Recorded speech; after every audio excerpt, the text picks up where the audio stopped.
Bismillahirrahmanirrahim. Assalamualaikum warahmatullahi wabarakatuh.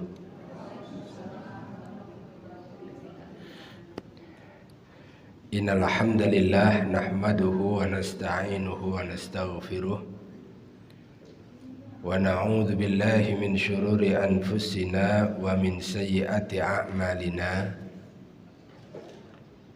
من يهده الله فلا مضل له ومن يضلل فلا هادي له أشهد أن لا إله إلا الله وحده لا شريك له وأشهد أن محمدا عبده ورسوله الذي لا نبي ولا رسول بعده Salawatullahi wa salamuhu alaihi wa ala alihi wa sahbihi wa man tabi'ahum bi ihsanin ila yaumil qiyamah. Amma ba'du. Bapak dan Ibu jamaah rahimakumullah. Alhamdulillah,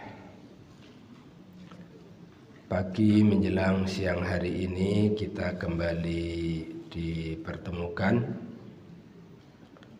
Mudah-mudahan menjadi pertemuan yang diberkahi oleh Allah Subhanahu wa ta'ala. Kita masih dalam pembahasan buku tentang Durusu fi Syarhi Nawaqidil Islam, penjelasan pembatal keislaman, kitab Syekh Muhammad bin Abdul Wahhab yang disyarah dan ditaklif oleh Syekh Saleh Fauzan Al-Fauzan hafizahullahu ta'ala. Kita sampai di pelajaran yang kedua, yaitu penjelasan tentang pembatal keislaman yang pertama, yakni syirik dalam beribadah kepada Allah Subhanahu wa ta'ala. Di buku yang sudah direkomendasikan untuk kita baca itu pada halaman yang ke-35.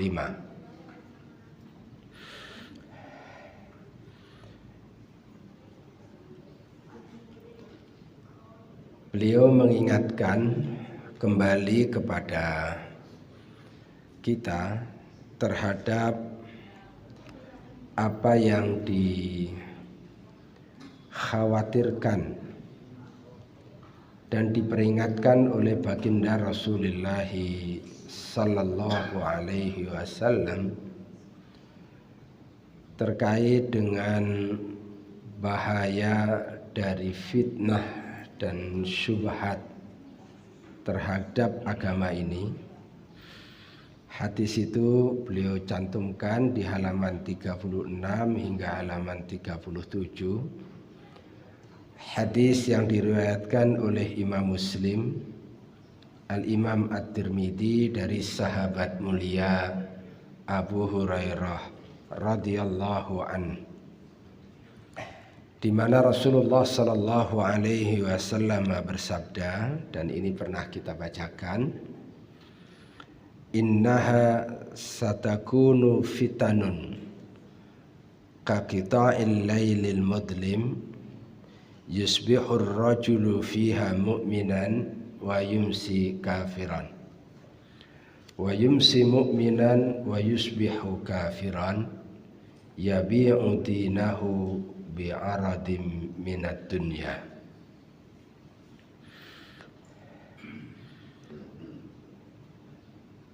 Rasulullah Sallallahu Alaihi Wasallam mengingatkan kepada kita akan terjadinya satu fitnah Yang fitnah itu disebutkan oleh Nabi seperti potongan malam yang gelap, di mana ada seseorang yang paginya muslim, sorenya kafir, yang pagi sorenya muslim, paginya kafir. Dan itu semuanya terjadi disebabkan karena persoalan dari dunia ini. Inilah di antara hadis yang menghasung kita untuk mempelajari tentang pembatal keislaman. Karena kita harus waspada dan bahkan harus ada khauf pada diri kita, rasa takut jangan sampai keislaman yang kita sandang dengan tidak kita sadari maupun kita sadari ternyata telah batal. Na'udzubillah min dzalik. Rasulullah menyebutkan paginya mukmin, sorenya kafir, sorenya mukmin, paginya kafir. Dan itu semuanya terjadi karena persoalan dunia. Apakah hal itu betul menjadi sebuah kenyataan? Nanti kita bahas.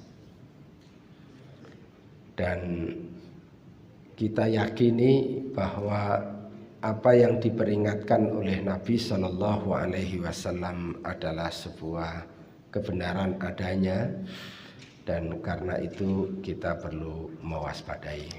Itu yang pertama sebelum kita masuk kepada pembahasan pembatal keislaman yang pertama. Kemudian yang kedua, beliau juga mengingatkan di sini terkait dengan syarat diterimanya ibadah. Kita sudah sama-sama mempelajari dan beliau juga sebutkan di halaman 45, 46 bahwa syarat diterimanya ibadah, kalau kita sholat, kita puasa, kita haji dan lain-lain, syarat diterimanya ibadah itu kan ada dua. Ketika Allah menyebutkan pada ayat 2 dari surat Al-Mulk, alladzi khalaqal mauta wal hayata liyabluwakum ayyukum ahsanu amala wa huwal azizul ghafur. Dialah Allah yang telah khalaqa, menciptakan al-mauta, mati, wal hayata, dan hidup. Mati dan hidup itu diciptakan oleh Allah liyabluwakum, untuk menguji kalian. Ujian itu digelar oleh Allah Subhanahu wa ta'ala. Allah ingin tahu ayyukum ahsanu amala, siapakah di antara kalian yang paling baik akan amalnya. Ahsanu amala ini kata kunci. Di dalam ayat ini tidak disebutkan dengan sebutan aktsaru amala. Allah ingin tahu siapa yang paling banyak amalnya. Tetapi yang menjadi titik tekannya adalah ayyukum ahsanu amala. Siapa yang paling banyak, yang paling baik akan amalnya. Ulama dari generasi tabi'in, Fudail bin Iyad rahimahullah, sebagaimana juga dikutip oleh Syekh Shalih Fauzan dalam kitab tauhid beliau, itu menjelaskan tentang makna ahsanu amala. Yang dimaksud ahsanu amala itu, amalan yang paling baik itu yang seperti apa? Beliau menyebutkan amalan yang paling baik itu adalah amalan yang memenuhkan dua syarat.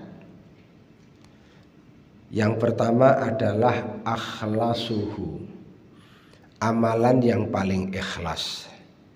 Yang kedua wa aswabuhu, dan yang paling benar.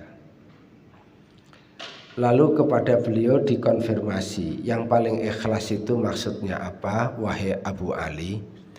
Yang paling benar itu yang seperti apa, wahai Abu Ali? Abu Ali itu sebutan untuk Fudail bin Iyad rahimahullah. Lalu beliau menjelaskan yang dimaksud dengan yang paling ikhlas adalah yang manakala amalan itu ditunaikan karena dan untuk mengharapkan keridhaan Allah semata, dan yang paling benar adalah yang bersesuaian dengan petunjuk Nabi Muhammad sallallahu alaihi wasallam.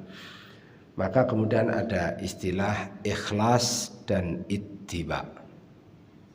Nah, di buku ini, di Pembatal Keislaman ini, di halaman 45, beliau mengingatkan dua ayat. Syekh Shalih Fauzan mengingatkan kepada kita terkait dengan dua ayat. Dan saya persilahkan ibu-ibu yang membawa mushaf untuk dibuka. Pertama, surat Az-Zumar ayat 65. Yang kedua, surat Al-An'am ayat yang ke-88. Pada surat Az-Zumar ayat yang ke-65, di mana Allah Subhanahu wa taala berfirman, a'udzubillahi minasyaitonir rajim, wa laqad uhiya ilaika wa ilal ladzina min qablika la in asyrakta la yahbatanna amaluka wa la takunanna minal khasirin. Walaqad, dan sungguh benar-benar uhiya telah kami wahyukan, telah diwahyukan ilaika kepadamu wahai Muhammad, wa ilal ladzina, dan juga telah diwahyukan kepada orang-orang min qablika sebelummu wahai Muhammad. Maksudnya diwahyukan kepada nabi-nabi sebelum Nabi Muhammad sallallahu alaihi wasallam. Ini artinya ketetapan ini bukan hanya berlaku di zaman Nabi kita Muhammad sallallahu alaihi wasallam, tapi juga ketetapan ini berlaku di zaman nabi-nabi sebelum Nabi kita Muhammad sallallahu alaihi wasallam. Apa ketetapan itu? La in asyrakta, jika kamu mempersekutukan Allah. Yang menarik, la in asyrakta, ta itu diarahkan kepada Nabi Muhammad. Itu artinya kepada Nabi Muhammad saja diberikan peringatan seperti ini. La in asyrakta, jika kamu mensekutukan Allah. Ini ketetapannya ini, la in asyrakta, jika kamu mensekutukan Allah. Dan ini bisa kita arahkan kepada diri kita. Jika kamu mensekutukan Allah, jika kamu berbuat syirik, la yahbatanna amaluka, niscaya sungguh benar-benar akan hapus amaluka, amalmu, wala takunanna minal khasirin, dan tentulah kamu termasuk orang-orang yang merugi. Beliau menyebutkan ini untuk menjelaskan bahwa betapa tauhid, keikhlasan itu menjadi syarat penting untuk diterimanya ibadah. Kenapa? Karena ketika kita melakukan perbuatan syirik, dan nanti syirik itu walaupun syirik kecil termasuk riya, itu ternyata menyebabkan amal kita ini hapus.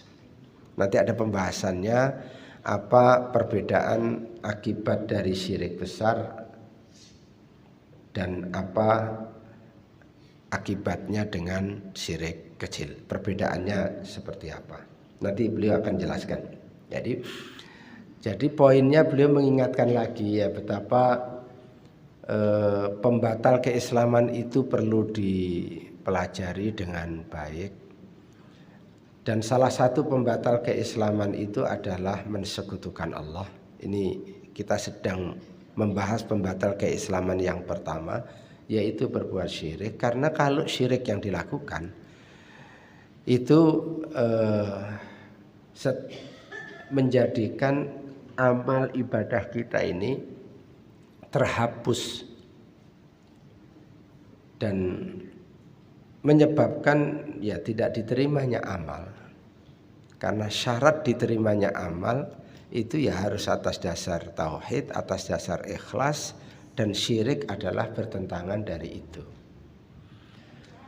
Oke, ini poin yang kembali diingatkan oleh beliau. Selain tadi ada fenomena yang disebutkan oleh Nabi, paginya beriman, sorenya kafir, sorenya beriman, paginya kafir. Kemudian bahkan di dalam ayat ini disebutkan dengan satu penekanan, layah batonna, dan sungguh benar-benar hapus amaluka, amalmu, wala takunanna, dan sungguh benar-benar kamu akan menjadi minal khasirin, termasuk orang-orang yang merugi. Kemudian disebutkan di dalam surat Al-An'am, mengingatkan lagi dalam surat Al-An'am ayat yang ke-80. Di dalam surat Al-An'am ayat yang ke-80 beliau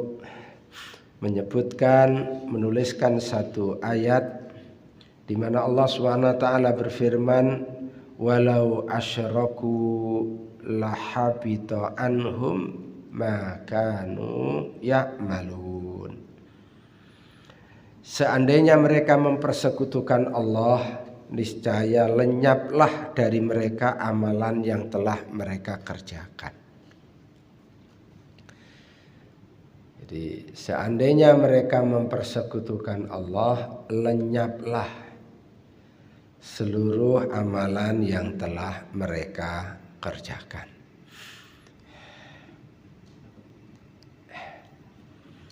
Maka Bapak dan Ibu, kita mesti sekali lagi ya, kita mesti harus punya kewaspadaan ya, dalam hal ini. Betapa syirik ini sesuatu yang berbahaya, dan dia merupakan poin pertama dari pembahasan tentang pembatal keislaman. Kita harus menjaga keluarga kita ya, anak-anak kita, saudara-saudara kita dari berbuat syirik ini.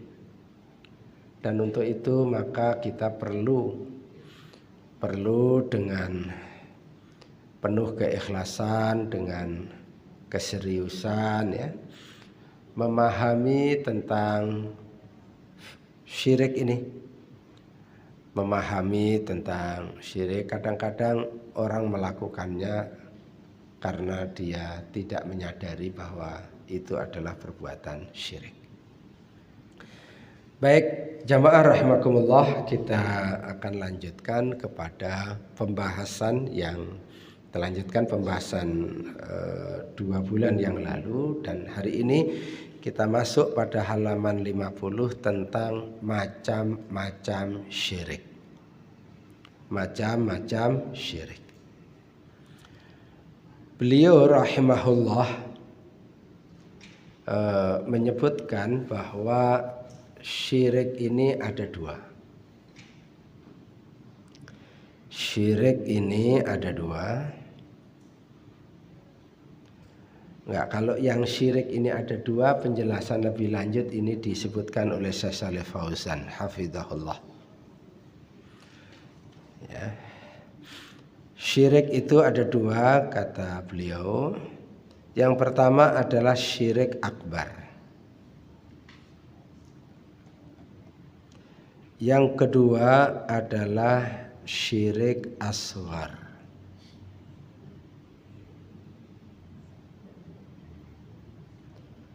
Syirik akbar syirik besar.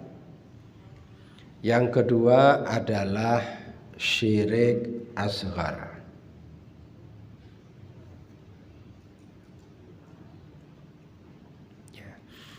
Tentang apa itu syirik sudah kita bahas, yakni memalingkan peribadatan kepada selain Allah Subhanahu wa ta'ala.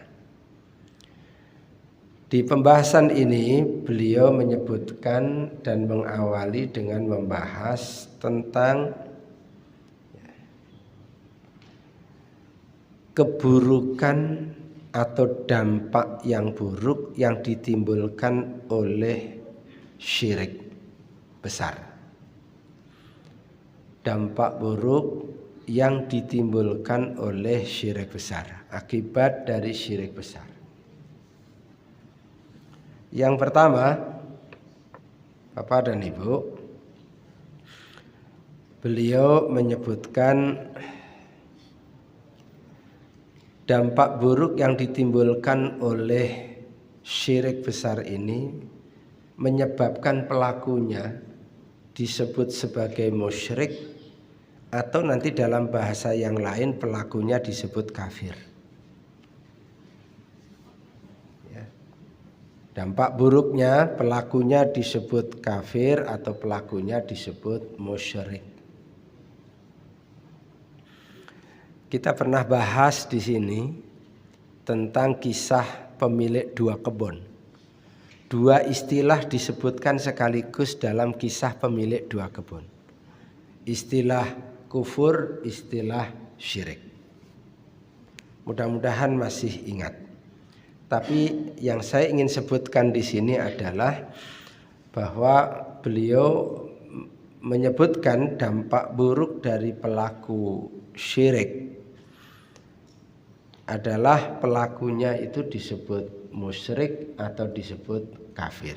Musyrik orang yang berbuat syirik, kafir orang yang berbuat kekufuran. Ini yang pertama. Na'udzubillah min dzalik, tentu semua kita tidak menginginkan ini terjadi pada diri kita. Yang kedua, dampak buruk dari seseorang yang melakukan syirik besar adalah Allah mengharamkan baginya surga. Allah mengharamkan baginya surga.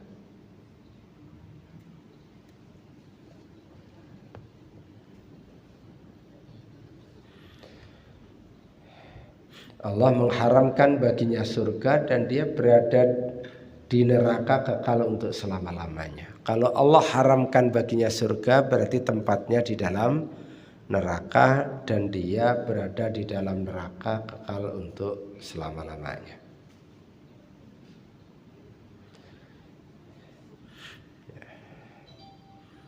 Sementara kita sangat merindukan dan kita seringkali berdoa, Allahumma inni as'aluka ridhaka wal jannah. Ya Allah, aku mohon keridhoanmu dan aku mohon surgamu. Kita merindukan karena kita menyadari betul bahwa hakikat dari kesuksesan, hakikat dari kemenangan, hakikat dari kebahagiaan yang sejati adalah pada saatnya nanti kita pulang menghadap Allah dengan dimasukkan oleh Allah ke dalam surga. Dan kita sedang berjuang di dunia ini bagaimana kita bisa meniti jalan menuju surga, istiqomah sampai akhir hayat kita, dan kemudian gerbang surga itu betul-betul menjadi sebuah kenyataan untuk kita. Nah, sementara orang yang berbuat syirik besar itu Allah haramkan untuk masuk ke dalam surga. Karena terminal itu hanya ada dua. Di alam akhirat nanti terminal itu cuma ada dua, tidak ada terminal yang ketiga. Kalau tidak surga berarti neraka, kalau tidak neraka berarti di surga. Maka kalau Allah haramkan kita di surga, berarti Allah akan masukkan kita ke dalam neraka. Di neraka kekal untuk selama-lamanya. Na'udzubillah min dzalik. Ketiga, Akibat buruk atau dampak buruk yang ditimbulkan oleh syirik besar ini, beliau menyebutkan pada halaman 51 bahwa Allah mengharamkan ampunan baginya. Allah mengharamkan ampunan baginya.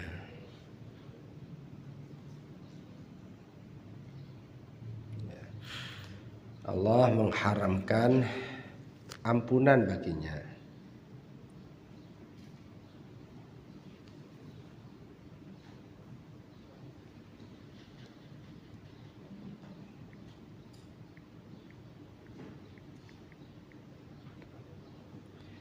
Baik, untuk poin yang kedua tadi, Bapak dan Ibu, beliau tidak menyebutkan ayatnya dalam buku ini, tapi saya tambahkan, Ibu silahkan melihat biar lebih kuat nanti di surat Al-Maidah ayat yang ke-72. Poin yang kedua tadi, Allah haramkan surga bagi orang musyrik itu, yaitu pada surat Al-Maidah ayat yang ke-72. Ya. Sedangkan poin yang ketiga bahwa Allah mengharamkan ampunan bagi orang musyrik, beliau menyebutkan ayatnya. Beliau menyebutkan landasan, yakni pada surat An-Nisa ayat yang ke-48. Ayat yang ke-48. Oke, kita bacakan dua-duanya. Pada ayat 72 dari surat Al-Maidah, ayat 72 dari surat Al-Maidah, Allah Subhanahu wa taala berfirman, a'udzubillahi minasyaitonir rajim, laqad kafara. Nah, pakai istilah kafir. Sungguh telah kafirlah alladzina, orang-orang yang qalu, mereka mengatakan. Kafirlah orang-orang yang mengatakan, innallaha, sesungguhnya Allah, huwa, dia itu Al-Masih ibnu Maryam. Dia itu adalah Al-Masih ibnu Maryam. Kafirlah orang yang mengatakan kalau Al-Masih ibnu Maryam itu adalah Tuhan. Wa qala al-Masihu, dan berkatalah Al-Masih, Al-Masih sendiri mengatakan, ya Bani Israel, wahai Bani Israel, ubudullaha, sembahlah Allah, yang Allah itu Rabbi, Tuhanku, wa Rabbakum, dan Tuhan kalian. Ini perkataannya Al-Masih ibnu Maryam. Innahu man yusyrik billahi faqad harramallahu alaihil jannah. Barang siapa yang mensekutukan Allah, faqad harramallahu alaihil jannah, maka sungguh Allah mengharamkan baginya surga, wa ma'wahun nar, dan tempatnya adalah di neraka, wa ma lidzalimina min ansar, dan tidaklah ada penolong bagi orang-orang yang berbuat zalim. Oke. Jadi jelaslah Bapak dan Ibu ya, dampak buruk ini. Kemudian dampak buruk yang lain adalah Allah mengharamkan ampunan baginya. Tadi ini biar agak cepat kita sebutkan, disebutkan dalam surat An-Nisa ayat yang ke-46, di mana Allah Subhanahu wa taala berfirman 48, innallaha la yaghfiru ay yushraka bihi wa yaghfiru ma duna dzalika liman yasha. Pada kalimat wa yaghfir, innallaha la yaghfiru ay yushraka bihi, sesungguhnya Allah tidak mengampuni dosa syirik dan dia mengampuni dosa selain syirik. Bagi siapa yang Allah kehendaki. Bahkan Pak Syekh Saleh Fauzan itu menjelaskan tentang wa yaghfiru ma duna dzalika liman yasha. Dan Allah mengampuni dosa selain syirik bagi siapa yang Allah kehendaki. Sampai beliau itu menyebutkan contoh. Sampai beliau menyebutkan dosa zina, dosa mencuri, dosa minum khamar, dan lain sebagainya. Untuk menjelaskan ya betapa syirik itu berbahaya. Sampai beliau ketika membacakan ayat wa yaghfiru ma duna dzalika liman yasha, dan Allah akan mengampuni dosa selain syirik, itu diberikan contoh oleh beliau dosa selain syirik yang peluang diampuni oleh Allah itu 1 zina, 2 mencuri, 3 minum minuman khamar. Itu ada peluang diampuni oleh Allah. Padahal ini kan dosa yang besar, gitu loh. Orang seringkali, problem kita ini, orang seringkali melihat zina itu dosa yang besar, dan betul bahwa minum khamar itu dosa besar, iya, mencuri, merampok itu dosa besar, iya juga, dan itu betul. Tetapi problemnya adalah orang tidak melihat syirik itu sebagai dosa besar, padahal dia adalah dosa besar yang paling besar. Itu maksudnya poin saya. Ini gimana menjelaskan ini nih? Orang mencuri, merampok, korupsi, dan lain-lain itu dilihat dosa besar, dan itu betul. Dan itu betul. Dilihat dosa besar, berzina, dosa besar, betul. Tetapi problemnya adalah dosa besar yang paling besar di atas itu semuanya. Karena kenapa dia lebih besar dari itu? Karena dia tidak ada peluang diampuni, kecuali hanya dengan satu, yaitu bertaubat. Sementara yang tadi disebutkan itu ada peluang diampuni. Ternyata dosa yang tidak ada peluang diampuni itu kecuali hanya dengan taubat, ternyata seringkali dilihat bukan bagian dari dosa besar, gitu loh. Nah, ini sedih kita. Nah, tolong ini kita ikut ambil bagian untuk bagaimana menjelaskan bahwa syirik itu dosa besar yang paling besar, gitu loh. Gitu. Melebihi atau lebih besar daripada merampok, lebih besar daripada korupsi, lebih besar daripada membunuh, lebih besar daripada berzina, lebih besar dari minum-minuman khamar, gitu. Nah, jamaah rahimakumullah, bahkan kadang-kadang kita sedih dan bercampur prihatin sebenarnya. Dosa yang besar, yang paling besar ini justru kadang-kadang dalam konteks ya, pengembangan pariwisata itu justru kadang-kadang dalam istilah Jawa itu apa ya, diuri-uri itu loh Pak. Diuri-uri itu diapakan ya? Iya, dipelihara dan dikembangkan gitu atas nama pengembangan pariwisata.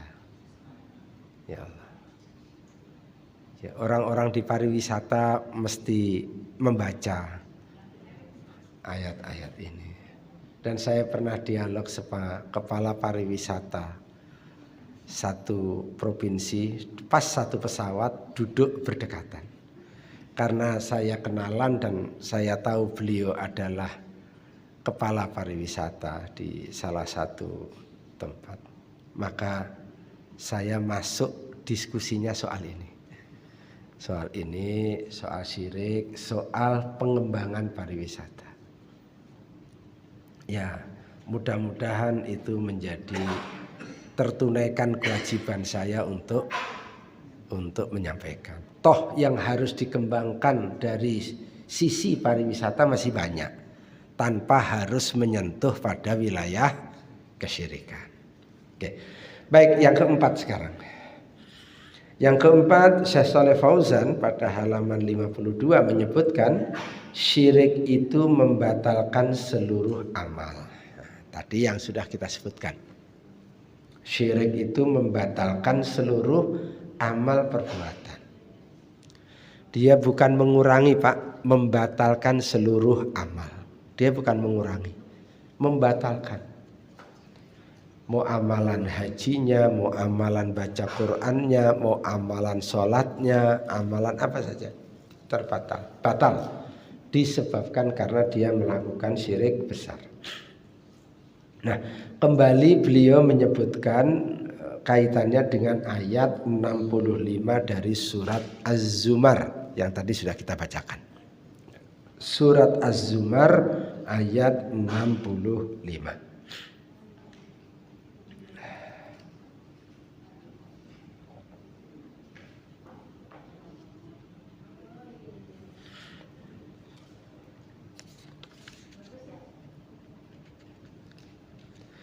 Bahkan beliau itu menyebutkan begini,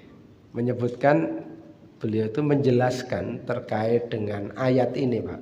Terkait dengan ayat ini, amalan apapun yang dilakukan, kalau dasarnya adalah syirik, maka amalan itu batal. Amalan itu tidak diterima. Bahkan kemudian beliau juga menyebutkan tentang bagaimana nasib dengan amalan-amalan sebelumnya yang pernah orang ini lakukan. Kata beliau, batal.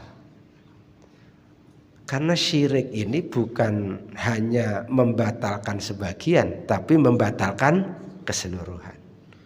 Kecuali kalau dia segera bertobat kepada Allah Subhanahu wa ta'ala. Baik, kemudian yang kelima. Yang kelima akibatnya adalah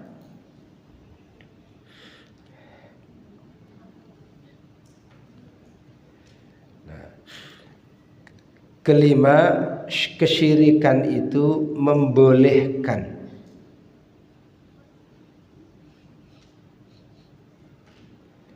darah dan harta pelakunya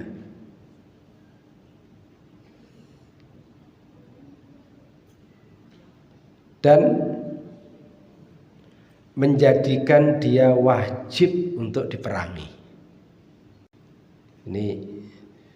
Ini satu isu yang satu pembahasan nanti panjang, Pak ya. Tolong jangan sampai salah nanti memahami. Jangan main memerangi aja nanti. Itu ada kaidahnya. Itu harus ulil amri nanti. Itu harus, jangan pulang dari sini main mengalirkan darah, nanti salah nih. Tapi konteksnya saya ingin sebutkan dulu ya. Kalau konteks sekarang nanti saya sebutkan. Konteksnya saya sebutkan bahwa ada satu peristiwa di dalam sebuah hadis yang diriwayatkan oleh Imam Muslim, Rasulullah Sallallahu Alaihi Wasallam itu memerintahkan bahwa umirtu an uqatilan nasa. Kata Rasulullah Sallallahu Alaihi Wasallam, Rasulullah diperintahkan, aku diperintahkan untuk memerangi an-nasa manusia hatta yaqulu, sampai mereka menyatakan la ilaha illallah. La ilaha illallah itu adalah kalimatut tauhid. Itu adalah kalimatut tauhid. Fa idza qalu dan jika mereka mengucapkannya, maksudnya mengucapkan la ilaha illallah, asamu minni dima'ahum wa amwalahum, maka darah dan harta mereka terjamin pada diriku. Dijamin artinya kita tidak boleh memerangi. Rasul tidak boleh memerangi maksudnya. Dijamin Rasulullah tidak boleh memerangi. Mereka tidak boleh mengalirkan darahnya, tidak dihalalkan hartanya. Kalau orang tersebut menyatakan la ilaha illallah, maka harta dan darahnya dilindungi. Dan kemudian Rasulullah sallallahu alaihi wasallam menyebutkan illa bihaqqiha wa hisabuhum 'alallahi, kecuali dengan haknya dan perhitungan amal mereka tergantung kepada Allah Subhanahu wa taala. Sampai pada tingkat seperti itu, maka ketika Rasulullah memerintahkan sahabat Ali bin Abi Thalib, sahabat Ali itu lagi sakit mata, Pak. Sakit mata, sahabat Ali itu lagi sakit mata.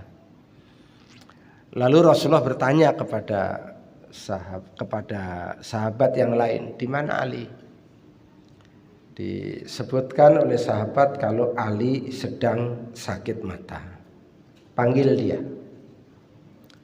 Disuruh panggil oleh Rasulullah SAW, maka sahabat Ali itu datang dalam keadaan matanya sedang sakit. Maka apa yang terjadi? Rasulullah Sallallahu Alaihi Wasallam. Nah ini tentu dengan seizin Allah, dan ini adalah bagian dari mukjizat Nabi. Rasulullah meludah, dan ludahnya itu oleh Nabi dioserkan ke matanya sahabat Ali. Alhamdulillah pada saat itu mata yang sedang sakit itu sembuhlah matanya Ali bin Abi Thalib. Dan saat itu Rasulullah menyerahkan tongkat komando untuk pertempuran di Khaybar. Ketika Rasulullah menyerahkan tongkat komando itu, Rasulullah mengatakan, wallahi, nah, ini petunjuk Nabi nih, wallahi li ayyahdiyallahu bika rajulan wahidan khairul laka min khumrin ni'am. Demi Allah, jika ada seseorang yang mendapatkan hidayah masuk Islam gara-gara dakwahmu, maka bagimu lebih baik dibandingkan dengan onta merah. Ya, lebih baik dibandingkan dengan isi dunia yang terbaik ini. Nanti dijelaskan dalam riwayat yang lain, lebih baik dibandingkan dengan dunia berikut dengan segala isinya. Pak, sudah soal perang, ini mau perang Khaybar nih. Khaybar itu tempat ngumpulnya orang-orang Yahudi. Sudah mau perang Khaybar, ini sudah mau perang. Nabi masih menyuruh kepada Ali bin Abi Thalib, sang pemimpin nantinya, untuk apa? Untuk mendakwahi mereka terlebih dahulu. Mendakwahi kemana? Kepada tauhid. Gitu. Nah kalau didakwahi dan mereka terima, ya nggak usah diperangi. Itu maksudnya. Sampai seperti begitu. Apalagi dalam kondisi normal. Ini sudah mau perang saja, Rasulullah masih memerintahkan kepada sahabat Ali untuk mendakwahi mereka. Nah maka oleh karena itulah Bapak-bapak dan saudara, soal kesyirikan ini soal sesuatu yang penting, karena kalau sampai ada kesyirikan, harta dan darah tidak berada dalam jaminan. Baik, itulah jamaah rahimakumullah yang beliau sebutkan tentang berapa tadi? 5 ya. 5 dampak buruk, pengaruh buruk dari orang melakukan syirik besar. Ya, syirik besar. Sekarang kita masuk, dan beliau masuk pada halaman yang ke-55 tentang jenis syirik yang kedua. Jenis syirik yang kedua yaitu syirik asghar. Syirik kecil. Beliau menyebutkan jenis syirik kecil. Dan beliau menyebutkan syirik kecil ini ada dua jenisnya. Dia syirik kecil, dan syirik kecil ini ada dua jenisnya.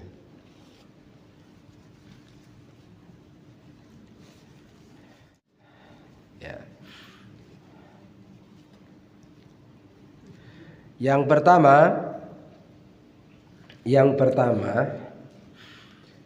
syirik dalam lafaz. Syirik kecil itu beliau sebutkan ada dua jenis.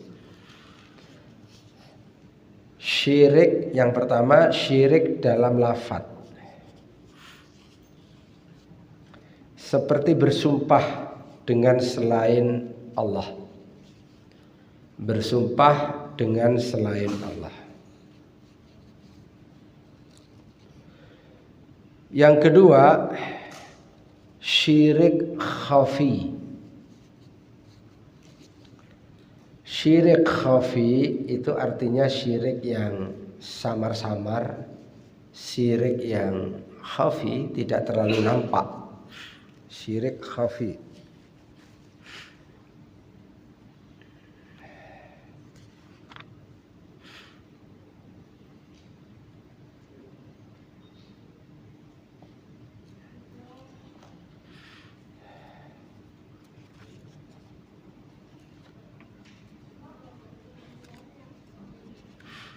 Syirik khafi.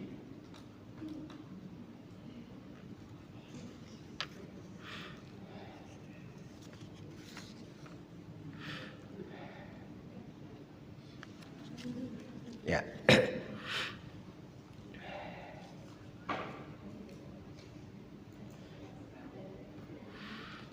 Baik, syirik yang pertama adalah syirik kecil, ya, syirik asghar. Yang pertama adalah syirik dalam lafaz. Ini berdasarkan hadis Rasulullah SAW yang diriwayatkan oleh Imam Ahmad dan Imam At-Tirmidzi ketika Rasulullah SAW menyatakan man halafa bi ghairillahi faqad kafara au asyraka. Man barang siapa orang yang halafa bersumpah bi ghairillahi atas nama selain Allah Subhanahu wa taala faqad kafara maka sungguh dia telah kafir au asyraka maka sungguh ia telah syirik.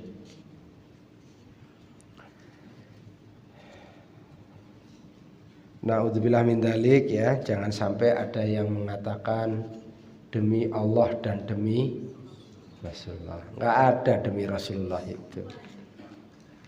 Ya demi Allah aja sudah. Enggak usah pakai demi. Pernah dengar itu, Pak? Diingetin ya, Pak? Diingetin ya. Diingetin tuh, enggak boleh tuh. Atau naudzubillah min dzalik, ada orang pakai sumpah tapi namanya sumpah pocong.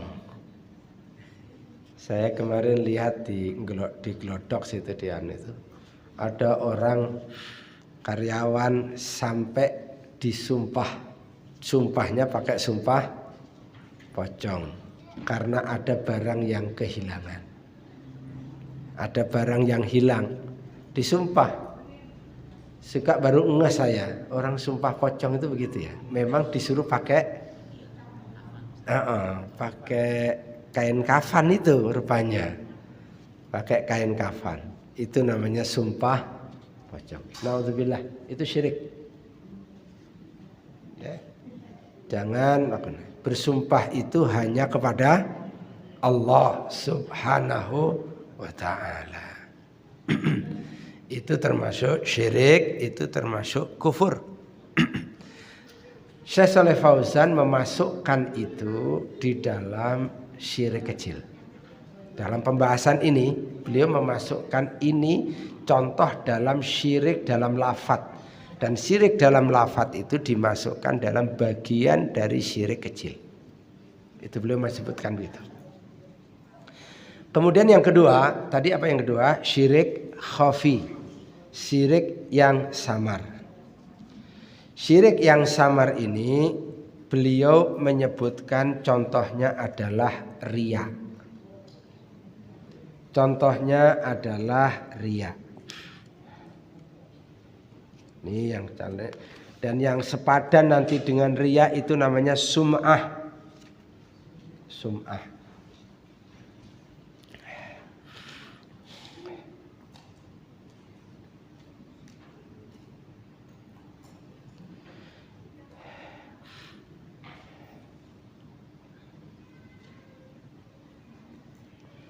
Ya. Tapi beliau menyebutkan, Bapak Ibu, riya ini ada dua loh ya. Ada riya ini ada dua. Beliau menyebutkan di sini, menarik di sini. Pertama beliau menyebutkan riyanya orang munafik, Pak. Riyanya orang munafik. Kalau riyanya orang munafik nih, Pak, nanti sesungguhnya dia kufur. Riyanya orang munafik. Yang kedua, beliau menyebutkan riyanya orang muslim.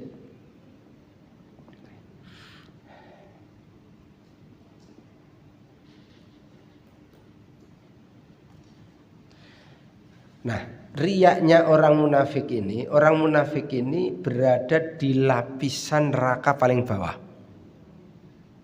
Kenapa begini? Definisi munafik. Kenapa disebut riya? Definisi munafik itu kan izharul iman. Izharul iman itu artinya menampakkan keimanan. Berharap agar orang berkesimpulan bahwa dirinya itu orang beriman. Dirinya itu orang Islam. Izharul iman. Dia nampakkan dengan apa? Bil lisan, dengan lisannya. Dia nampakkan dengan itu, misalkan dia nampakkan dengan lisannya, kalau ditanya agamamu apa, dia jawab Islam. Dia nampakkan dengan lisannya, contohnya kalau dia menyambut dalam satu acara sambutan, dia dengan menyambut dengan mengucapkan salam, assalamualaikum. Bahkan boleh jadi dia nampakkan keislamannya dengan suaranya yang indah ketika membaca Quran. Izharul iman bil lisan. Tetapi masalah orang ini adalah wa israrul kufri bil qalbi. Dia sembunyikan kekafiran itu di dalam hatinya. Dengan kata lain, sebenarnya orang ini, Pak, hakikatnya kafir. Tapi karena dia berada di masyarakat yang mayoritasnya adalah Muslim, dia berpikir, ya bagaimana saya akan bisa jadi Pak RT ketika nyalon. Gitu, misalkan. Dia sebenarnya kufur, maka dia pura-pura menjadi muslim. Menjadi muslim.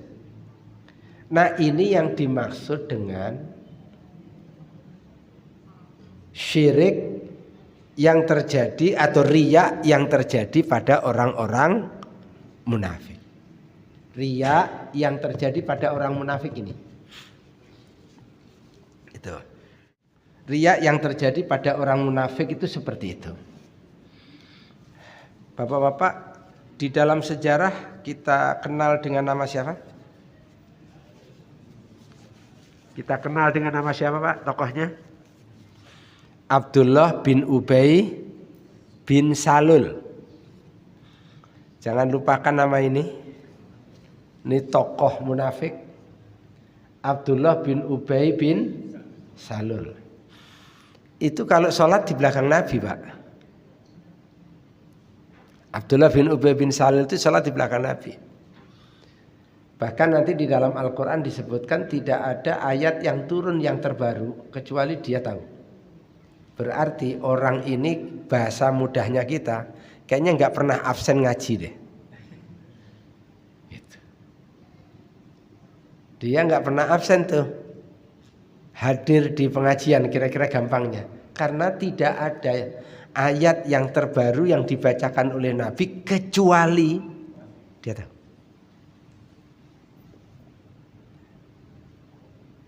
Bahkan di Quran itu disebutkan illastama'uhu, kecuali dia mendengarnya. Tetapi dia mendengarkan itu semuanya hanya agar dia diketahui oleh umum bahwa dia adalah seorang muslim. Gitu. Nah, maka buktinya ini orang nih nanti ujung-ujungnya orang ini nanti ngumpul di satu tempat dan bahkan membangun masjid. Nggak jauh dari Masjid Kuba, dia bangun masjid. Bahkan ketika masjid selesai dibangun, dia datang menghampiri Nabi, menemui Rasulullah, mengundang Nabi untuk berkenan sholat di masjid yang mereka bangun itu. Mungkin kalau bahasa hari ini minta diresmikan gitu kali ya, atau minta di apalah gitu. Tapi apa yang kemudian terjadi? Allah memberitahu kepada Rasulullah SAW tentang masjid ini. Rupanya masjid ini dimaksudkan untuk apa? Masjid ini dimaksudkan untuk ngumpulnya orang-orang munafik dan untuk bersekongkol dengan orang-orang yang memusuhi Islam. Orang dari luar Islam. Orang munafik itu kan suka main mata. Dia main mata. Dalam peristiwa tentang perang Khandaq, orang munafik inilah yang main mata dengan orang-orang Yahudi. Main mata dengan orang-orang Yahudi yang ada di dalam negara Madinah. Maka apa yang terjadi? Orang Yahudi ini karena berkhianat terhadap perjanjian, 600 Pak dieksekusi sama Nabi. Itu. Nah, ini main mata dan itu membahayakan keutuhan negara pada saat itu, eksistensi negara Madinah. Nah, inilah orang munafik. Nah, dia riak karena apa? Kok disebut riaknya orang munafik? Nah, ini riak yang parah nih, Pak. Nah, kenapa disebut dia riaknya orang munafik? Disebut riaknya orang munafik karena orang munafik itu pengen dilihat sebagai seorang muslim. Nanti ada istilah yang lain yaitu sum'ah. Sum'ah sama riya itu sama-sama karena pengen dilihat sebagai orang baik. Pengen dilihat sebagai muslim, pengen dilihat sebagai orang beriman, pengen dilihat sebagai orang yang khusyuk, pengen dilihat sebagai orang yang ahli ibadah dan seterusnya. Isinya pengen mendapatkan pujian. Tapi kalau riya itu medianya penglihatan. Medianya adalah penglihatan, tapi kalau sum'ah medianya pendengaran. Pengen kebaikan orang ini didengar oleh orang lain, sehingga orang lain punya kesimpulan luar biasa itu ya Bapak. Itu. Intinya dua-duanya pengen mendapatkan pujian. Tapi satu medianya adalah penglihatan maka namanya riya. Yang satu medianya pendengaran maka namanya sum'ah.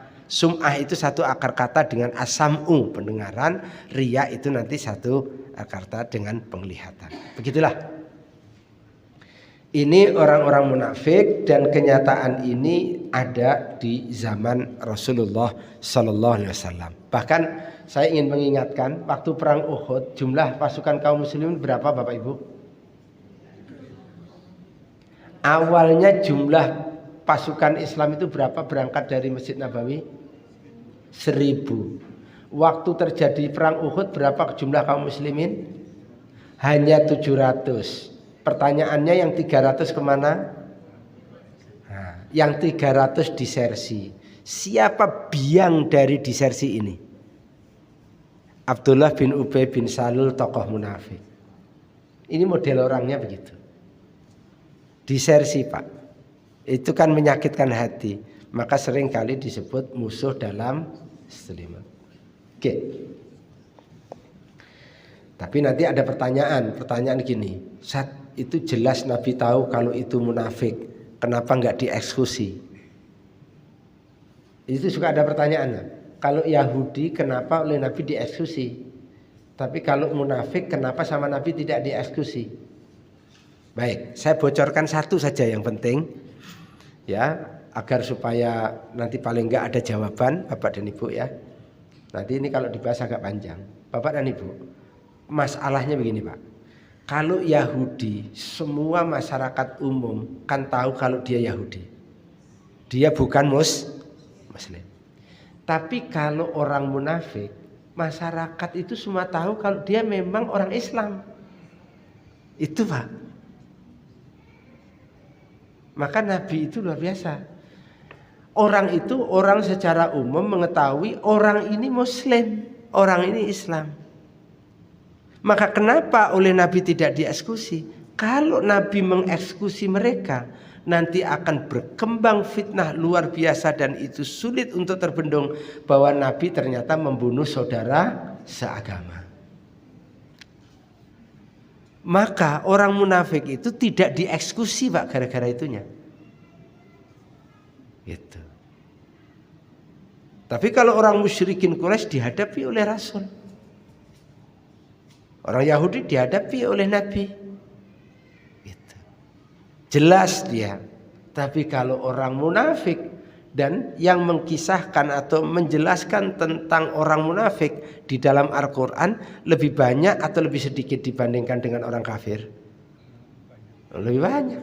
Dijelasin dengan sangat rinci. Baik, ini poin satu ya. Oke, yang kedua, riya yang terjadi pada orang Muslim.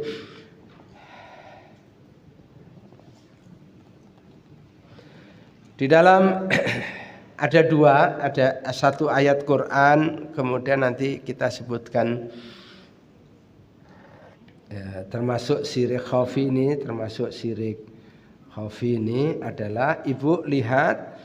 Beliau menyebutkan dua ayat di dalam Al-Quran, surat Hud ayat 15 sampai ayat 16. Surat Hud ayat 15 ayat 16. Bapak Ibu sebaiknya hafal ayat ini biar sering-sering dibaca nih. Ini kalau ini luar biasa nih, mengingatkan kita ini.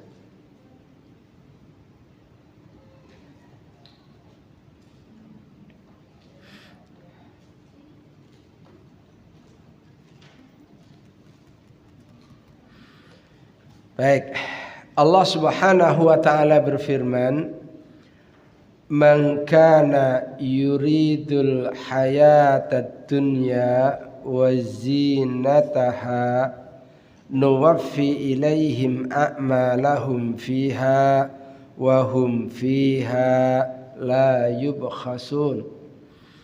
Ulaika alladzina laysa lahum fil akhirati illa an-nar wa habita ma sana'u fiha wa batilum ma kanu ya'malun."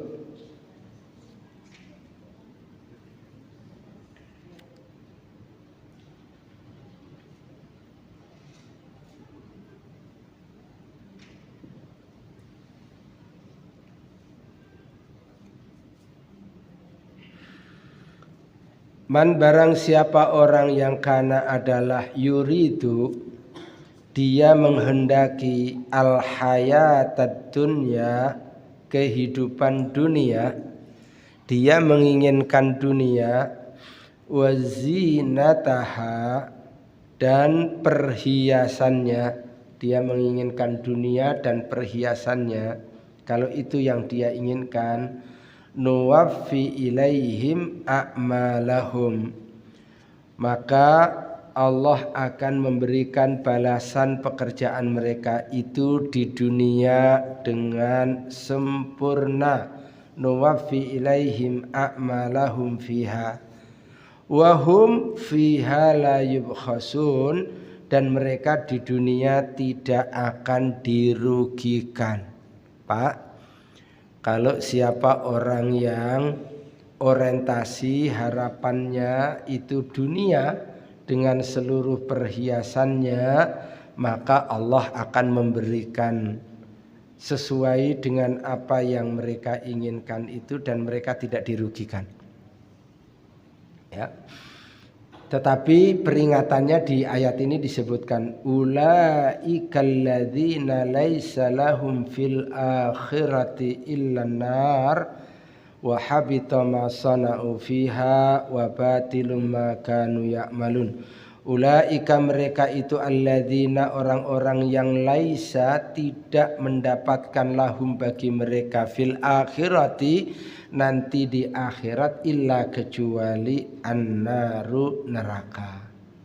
Wa habita dan hapuslah mah apa saja yang sona'u yang mereka usahakan fiha di dalamnya wa batilum ma kanu ya'malun dan batillah seluruh apa yang mereka kerjakan. Ini peringatan untuk kita semua nih. Ini yang dimaksudkan oleh beliau Pak sebagai syirik khafi. Syirik yang tersembunyi, ya, syirik yang tersembunyi.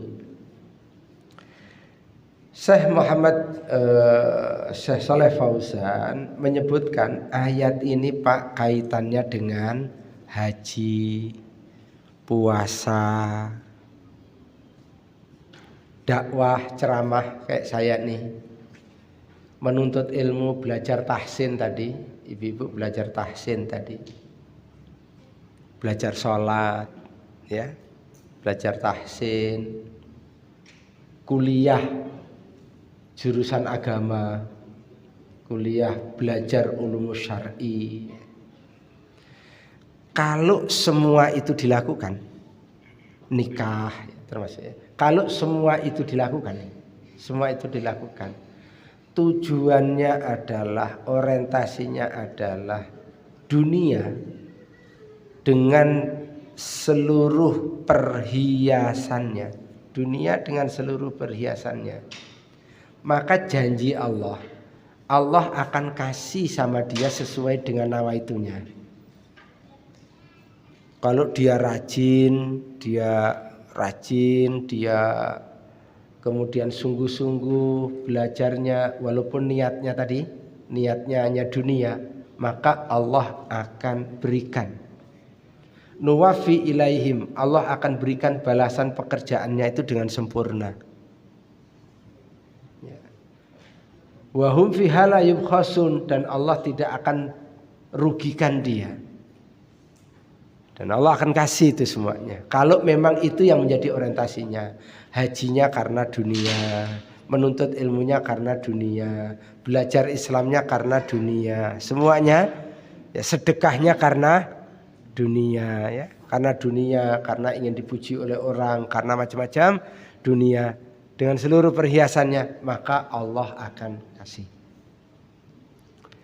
Tapi ayat yang ke-16-nya Allah menyatakan ulaika, mereka ini nanti alladzina laisa lahum fil akhirati illan nar. Mereka yang seperti ini nanti tidak akan mendapatkan apa-apa di negeri akhirat kecuali neraka. Mereka tidak akan mendapatkan apa-apa di negeri akhirat kecuali neraka. Wa habita ma sana'u fiha wa batilum ma kanu ya'malun, dan akan hapuslah seluruh apa yang mereka usahakan dan batalah seluruh apa yang mereka lakukan. Jadi memang orientasinya dunia, ya udah dunia saja sudah dia dapatkan. Nah, nanti ada pembahasan Pak. Tidak di sini, saya belum menemukan pembahasan di sini. Nanti di dalam pembahasan di dalam kitab Nawaqidul Islam At-Tibyan Syarhu Nawaqidil Islam, kalau nawaitunya itu ganda Pak. Nawaitunya itu ganda gini.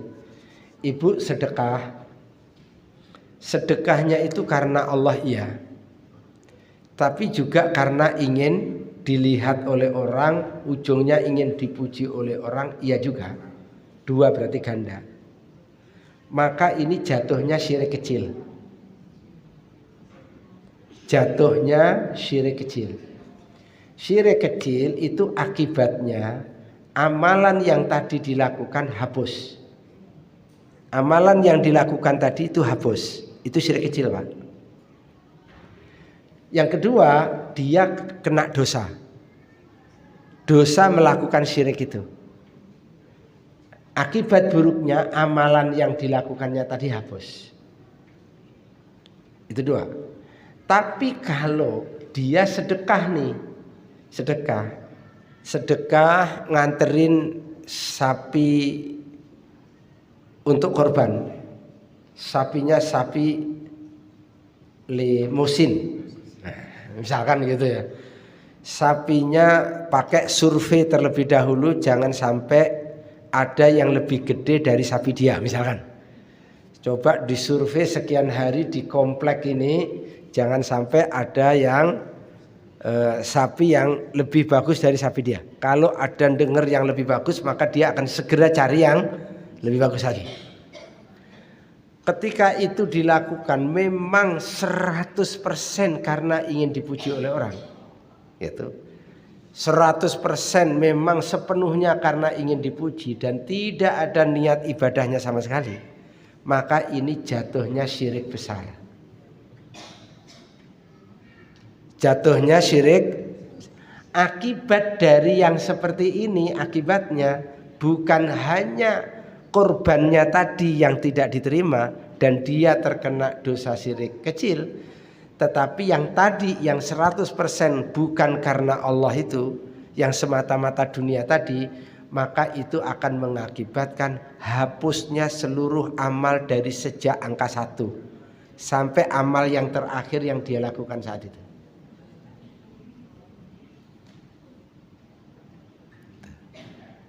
Jelas ini kira-kira?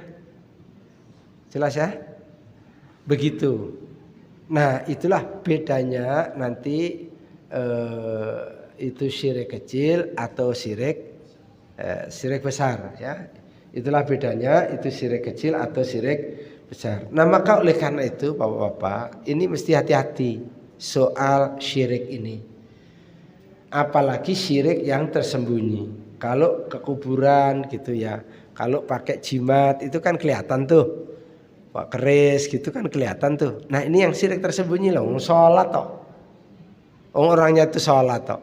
Orangnya itu berangkat haji kok. Berangkat haji loh. Jadi ibadah haji itu mesti waspada dari syirik. Makanya apa yang terjadi Pak kalau ibadah haji? Begitu ibadah haji pertama kali orang begitu sampai mikot, begitu sampai mikot, sebelum mikot atau pas di mikot langsung membaca ilal ihram. Niat dalam hati sebelumnya niat untuk menunaikan haji atau niat untuk menunaikan umroh. Oke, niat menunaikan umroh, anggap di atas pesawat karena lewat ya lam-lam atau pas yang lam-lam atau sebelum yang lam sedikit kita niat agar supaya tidak lewat. Begitu kemudian beberapa saat menjelang sampai ya lam-lam agar supaya kita tidak lewat atau pas di situ kalau kita bisa ngepasin, tapi kan pesawat kencang, maka antisipasi justru dari awal kita baca apa? Labbaik Allahumma umrah. Aku penuhi panggilanmu ya Allah untuk melaksanakan ibadah. Jadi melaksanakan ibadah umrah itu memenuhi panggilan siapa? Gitu kan ya. Doa yang dianjurkan dibaca setelah kita mengucapkan itu sebelum talbiyah apa? Allahumma umratun la riya'a fiha wala sum'ah. Ya Allah, aku tunaikan umroh ini tidak ada riya di dalamnya, tidak ada sum'ah di dalamnya. Udah Pak, dikunci tuh. Dikunci. Haji umrah itu kan paling rawan riya toh. Loh yang haji 1 orang, 2 orang, yang nganterkan 2 bus. Kan raya. Ibu mau sholat kan nggak pakai acara walimatus sholah gitu, walimatus safar apa ya. Tapi kalau haji pakai acara Selain soal siapa yang ngajarin itu kan, tapi masalahnya kemudian adalah banyak mata memandang. Apalagi pulang dipanggil Pak Haji. Tiap hari sholat nggak dipanggil Pak Sholat, tapi dipanggil Pak Haji kan. Pak Haji, Bu Haji. Jadi urusan riaknya dalam hal haji umroh itu besar sekali, rawan sekali. Maka begitu mengucapkan labbaik Allahumma umrah, lalu kemudian dia membaca doa Allahumma umratun la riya'a fiha wala sum'ah. Aku tunaikan ya Allah, aku tunaikan umrah ini tidak ada riya. Kita ikrar tuh setelah labbaik Allahumma umrah, ikrar tidak ada riya, tidak ada sum'ah di dalamnya. Tidak ada riya, tidak ada sum'ah di dalamnya. Setelah itu baca apa Pak? Setelah itu membaca talbiyah. Talbiyah itu isinya apa? Dua aja talbiyah itu isinya. Tauhid, mengokohkan nilai-nilai tauhid, ya, menyatakan terhadap tauhid dan membebaskan diri dari syirik. Labbaik Allahumma labbaik, labbaik la syarika laka labbaik, innal hamda wan ni'mata laka wal mulk la syarika lak. Berapa kata la syarika lak itu? Labbaik Allahumma labbaik, labbaik la syarika laka labbaik, innal hamda wan ni'mata laka wal mulk la syarika lak. Kalimatut tauhid dan pembebasan diri dari syirik. Labbaik Allahumma labbaik, aku penuhi panggilanmu ya Allah, bukan untuk memenuhi panggilan selain Allah. Tauhid. Labbaik la syarika lak labbaik, innal hamda, sesungguhnya pujian, wan nikmata, kenikmatan, wal mulk, kekuasaan. Ini biang nih Pak, ini biang suka bikin syirik nih juga diantaranya nih. Suka yang bikin syirik ini nih. Kalau nggak hati-hati, innal hamda, pujian. Pujian ini suka membuat orang syirik. Itu. Makanya ditegaskan innal hamda, segala pujian. Wan nikmata, kenikmatan, kekayaan, ini suka juga bikin syirik.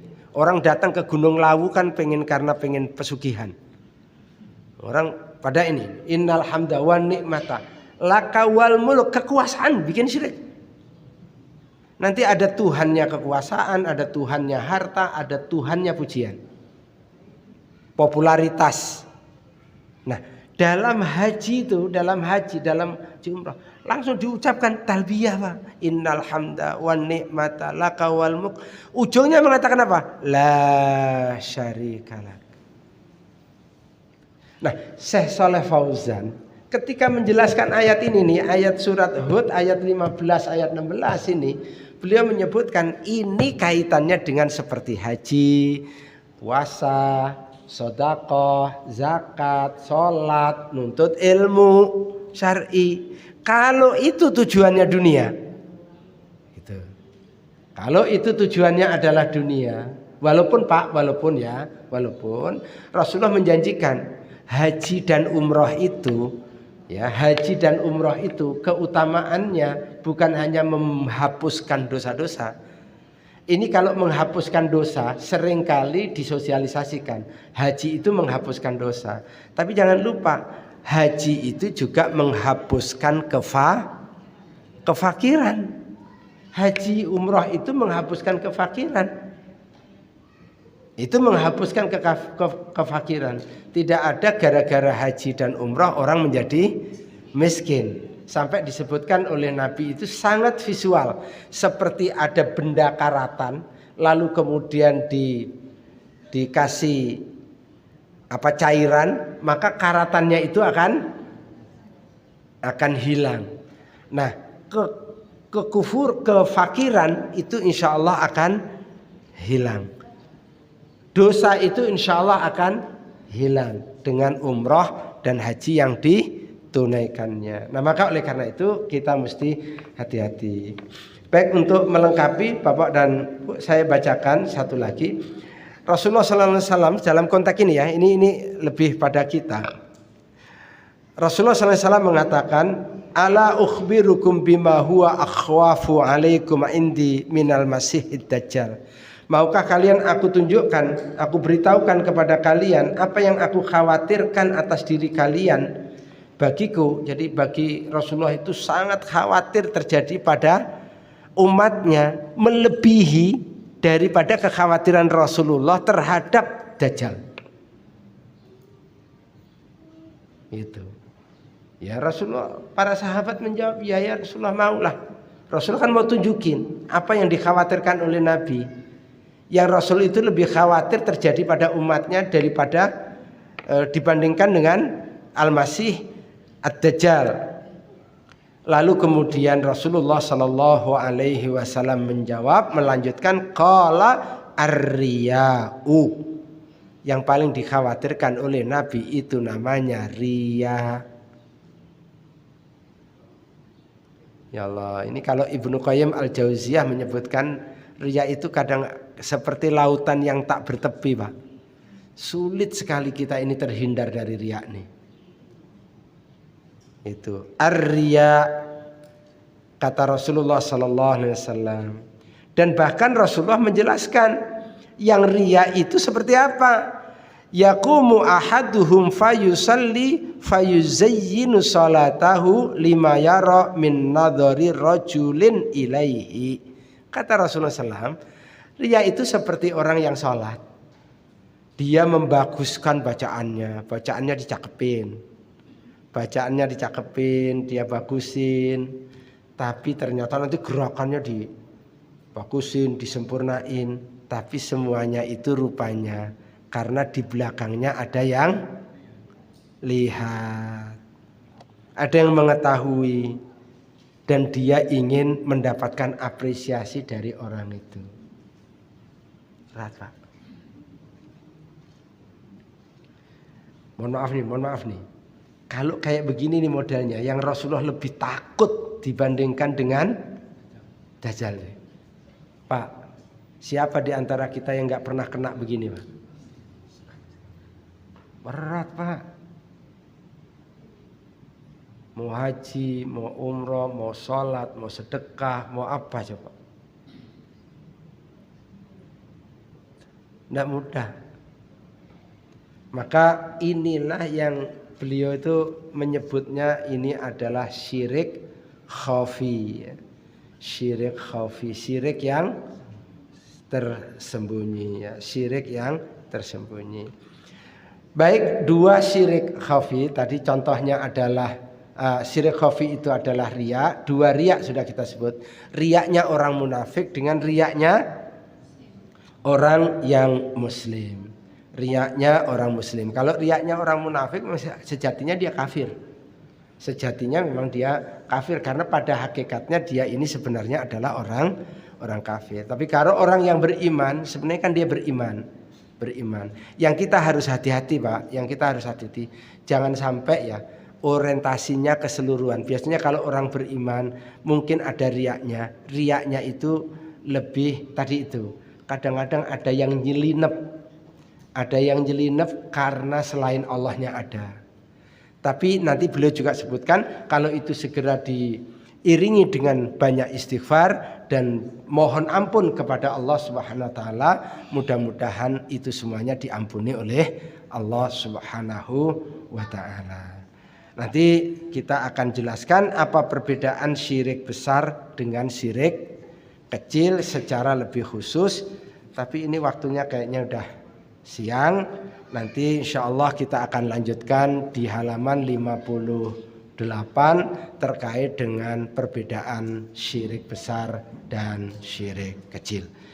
Sampai di sini dulu, barangkali ada yang termasuk ini Pak, yang penting sekali adalah syubhat.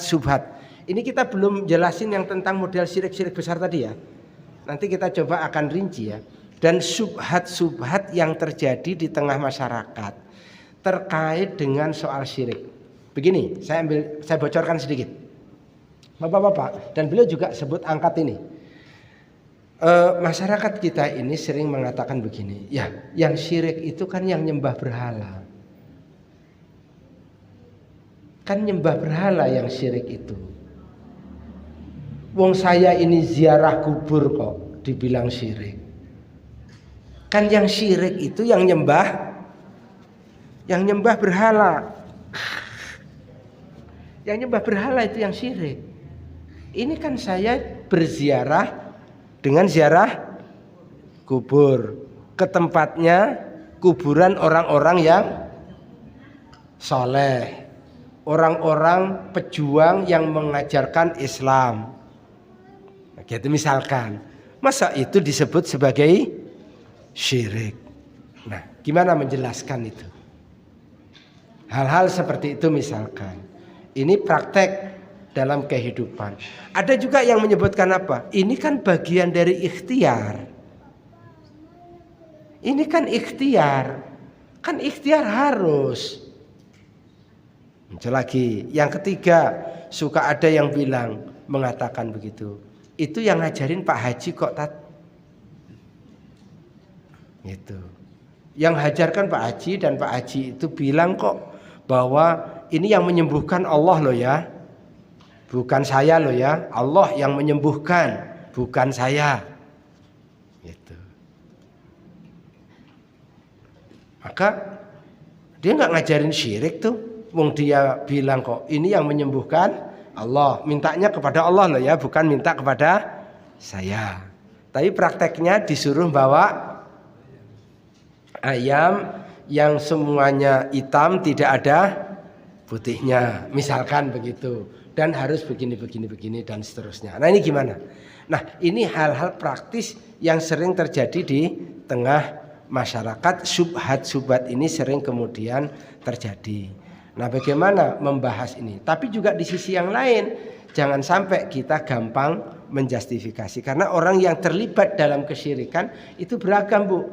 Ada yang memang dia berdasarkan keyakinan. Ada yang orang nginjek telur pengantin itu ya cuman karena dipaksa suruh nginjek aja dia. Dia gak punya keyakinan apa-apa. Saya juga dipaksa suruh nginjek. Ini gimana? Kan beda lagi tuh. Gitu. Ada orang yang ikut kirab, ya ikut aja kirab karena rame, dia ikut aja. Tapi ada yang ikut kirab dan kemudian merebutkan makanan itu berdasarkan keyakinan betul. Wong dia terbang dari Palembang ke Jogja, ke Solo dalam rangka untuk mencari itu semua, gitu misalkan. Nah ini tentu berbeda-beda. Maka oleh karena itu kita juga jangan gampang menjas orang, tapi di sisi yang lain juga jangan termakan oleh subhat yang kemudian kita jadi sesat. Nah insya Allah poin ini akan kita bahas pada pertemuan selanjutnya insya Allah. Ada pertanyaan? Silakan.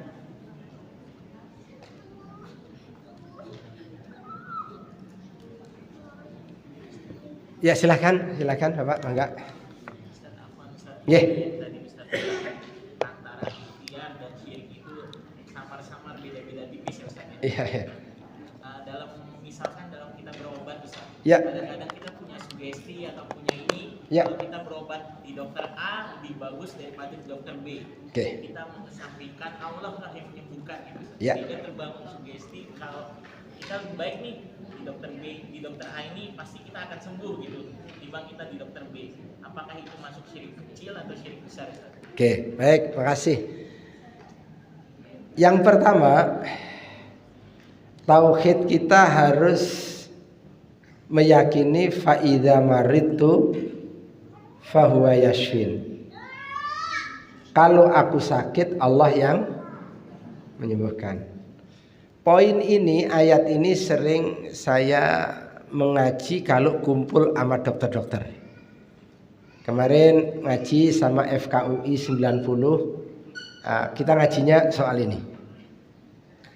Karena saya bilang jangan sampai dokter itu dipertuhankan oleh pasien. Atau dokternya yang mempertuhankan diri. Dokternya yang mempertuhankan diri. Oke, satu poin. Tauhid kita mengatakan kalau aku sakit Allah yang menyembuhkan. Nah, gimana ngebeda ini antara ikhtiar dengan Bapak-bapak, ini ada dokter A, ini ada dokter B, ini ada dokter C. kita kemudian harus menentukan pilihan, dua sajalah, A dan B. Ketika kita harus menentukan pilihan, ini dokter A apa ini dokter B, saya mau datang kemana nih? Kalau pilihan ini kita dasarkan atas dasar ilmiah, maka dia boleh dikategorikan ikhtiar. Oke. Ini dokter A spesialis mata. Ini dokter B spesialis mata. Saya sedang sakit mata. Saya harus pilih satu di antara dua. Carilah informasi, cari. Ternyata dapat informasi bahwa dokter A ini lebih senior. Dokter A ini rupanya lebih pakar dibandingkan dokter B. Maka kita jatuhkan pilihan ke dokter A. Ini adalah bagian dari ikhtiar. Menjatuhkan pilihan dan kemudian datang ke dokter A pun harus tetap dalam koridor faida maritu fahuwa yashfin. Gak boleh bergeser. Kalau aku sakit mata, maka Allah yang menyembuhkanku, bukan dokter A yang menyembuhkannya. Di sini ada ujian. Ujiannya nggak mudah nih Pak. Ujiannya nggak mudah di sini karena ini kita dapat informasi banyak bahwa dokter ini dokter spesialis, dokter ini dokter bagus, dokter ini direkomendasikan banyak orang dan seterusnya. Portofolio tentang dokter ini itu hati-hati jangan sampai menggeserkan tauhid. Tauhidnya tetap wa idza maritu fahuwa yashfin. Kalau sampai nanti menggeserkan ke sini dan pada saat itu kita karena Allahnya juga keyakinan fa idza maritu fahuwa yashfin, tapi juga ada karena dia ini, maka itu yang namanya jatuhnya syirik kecil. Hati loh, ini berat loh ini. Syirik kecil itu susah Pak. Ikhtiar itu ikhtiar, tapi ikhtiar harus ditempatkan di tempatnya. Jangan sampai ikhtiar melampaui posisinya sebagai penentu. Fa idza maritu fahuwa yashfin. Di sini masalahnya. Nah, naudzubillah min dzalik, kalau ada ibu-ibu bilang, "Bu, ibunya anak putranya sakit apa?" Sakit ini. Udah deh, bawa deh sama dokter A deh. Waduh, dokter A sembuh deh pasti. Anak saya itu jangankan dikasih obat, teman pegang aja udah sembuh. Hati-hati. Udah nggak ilmiah, dipegang aja sembuh, kan kagak ilmiah itu. Udah nggak ilmiah dan itu tidak bisa dijadikan sebagai sebagai alasan untuk ikhtiar. Udah nggak ilmiah, sudah langsung bebas. Gitu. Hati-hati loh ya. Ini kesyirikan muncul bisa di sini. Nah, sekarang masalahnya kalau tadi contohnya satu, begitu kemudian yang ke A ini kan profesional, udah pokoknya nggak pakai tadi. Begitu kemudian dia sakit, udah dokter A pasti sembuh dia. Nggak ada Allahnya, nggak ada ininya, nggak ada, lupa dia. Maka itu bisa jatuh syirik besar Pak. Berat itu Pak. Maka kita mesti hati-hati. Tapi mencari dokter yang ahli, yang spesialis dalam konteks ikhtiar wajib. Kita harus cari.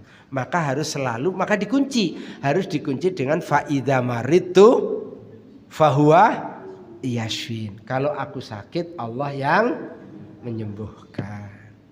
Wallahu ta'ala a'lam. Cukup? Baik, terima kasih. Mohon maaf. Wassallallahu ala nabiyina Muhammadin wa ala alihi washabbihi wa baraka wasallam wa akhiru da'wana anil hamdulillahi rabbil alamin. Subhanakallahumma bihamdika asyhadu an la ilaha illa anta astaghfiruka wa atubu ilaik. Assalamualaikum warahmatullahi wabarakatuh.